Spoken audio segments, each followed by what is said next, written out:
Sahabat mata hati kita yang dirahmati Allah Subhanahu wa taala, tentunya dengan itu semua kita akan belajar bahwasanya kehidupan ini harus bermanfaat. Kehidupan ini harus menjadikan kita orang-orang yang berbuat baik kepada Allah dan juga kepada sesama makhluk-makhluk Allah Subhanahu wa taala. Allahumma salli wa sallim wa barik alaihi. Assalamualaikum warahmatullahi wabarakatuh. Alhamdulillahi rabbil alamin. Salatu wassalamu ala asrafil anbiya wal mursalin wa ala alihi wa sahbihi ajma'in. Amma ba'du. Bersyukur kita kepada Allah atas segala nikmatnya, dan juga kita bersolawat kepada Nabi agar kita mendapatkan syafaatnya kelak di yaumil akhir. Amin ya rabbal alamin. Sahabat mata hati kita yang dirahmati Allah Subhanahu wa taala, kali ini kita berjumpa kembali akan membahas suatu ayat di dalam Al-Qur'an, yakni surat Wal-Ashr. Namun sebelum pembahasan, seperti biasa pada para sahabat untuk dapat like, subscribe, dan juga komen, dan juga membagikan channel ini, mudah-mudahan menjadi manfaat bagi kita semua. Amin ya rabbal alamin. Sahabat mata hati kita yang dirahmati Allah Subhanahu wa taala, di dalam Al-Qur'an Allah Subhanahu wa taala berfirman, A'udzubillahi minasyaitonirrajim. Bismillahirrahmanirrahim. Wal asr. Innal insana lafil khusr. Illal ladzina amanu wa amilus solihati wattawasaw bil haqqi wattawasaw bis sabr.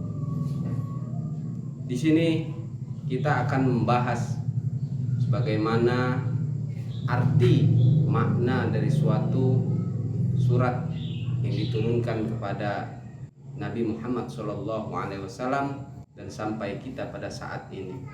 Bila kita renungkan dalam surat Wal Asri ini, Allah Subhanahu wa taala bersumpah. Dengan sumpahnya ini Allah Subhanahu wa taala mengisyaratkan tentunya kepada Nabi Muhammad dan juga orang-orang yang beriman kepadanya dan juga kepada Allah Subhanahu wa taala untuk bagaimana dapat memanfaatkan waktu dengan sebaik-baiknya, dengan perbuatan-perbuatan yang terpuji, dengan perbuatan-perbuatan amal soleh yang mengantarkan kepada kita untuk mendekatkan diri kepada Allah Subhanahu wa taala. Dan ayat yang selanjutnya yakni innal insana lafil khusyri. Sungguh manusia di dalam keadaan yang merugi.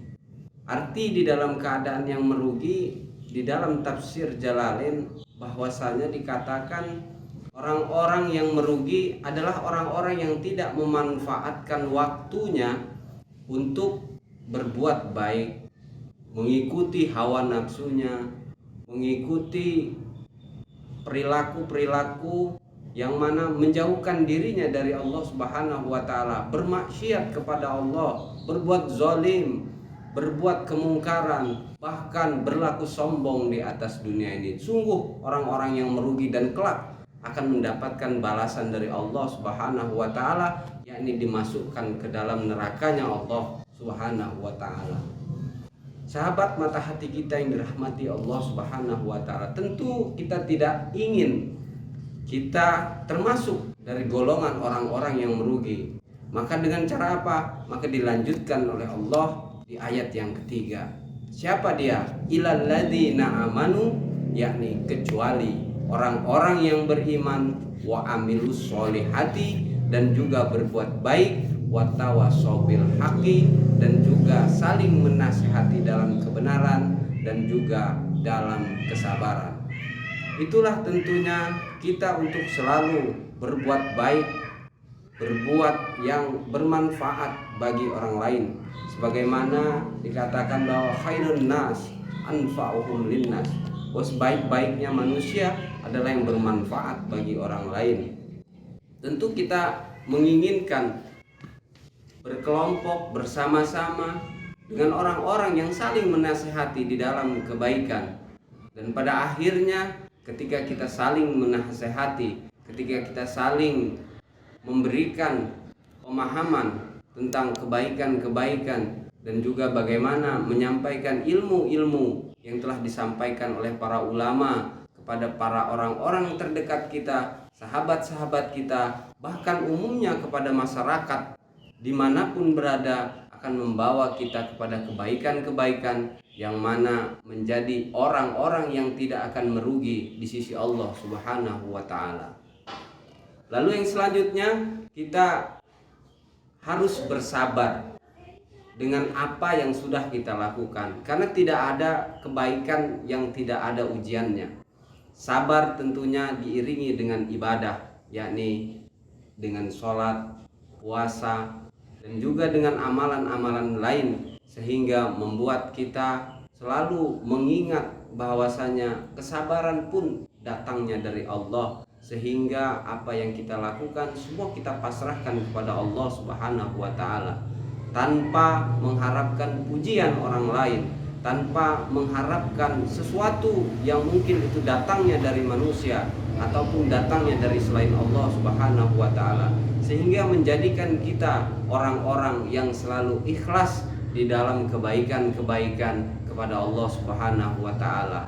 Sahabat mata hati kita yang dirahmati Allah Subhanahu wa ta'ala, tentunya dengan itu semua kita akan belajar bahwasanya kehidupan ini harus bermanfaat. Kehidupan ini harus menjadikan kita orang-orang yang berbuat baik kepada Allah dan juga kepada sesama makhluk-makhluk Allah Subhanahu wa ta'ala, yang akan mengantarkan kita kepada tempat yang layak kelak di sisi Allah Subhanahu wa ta'ala.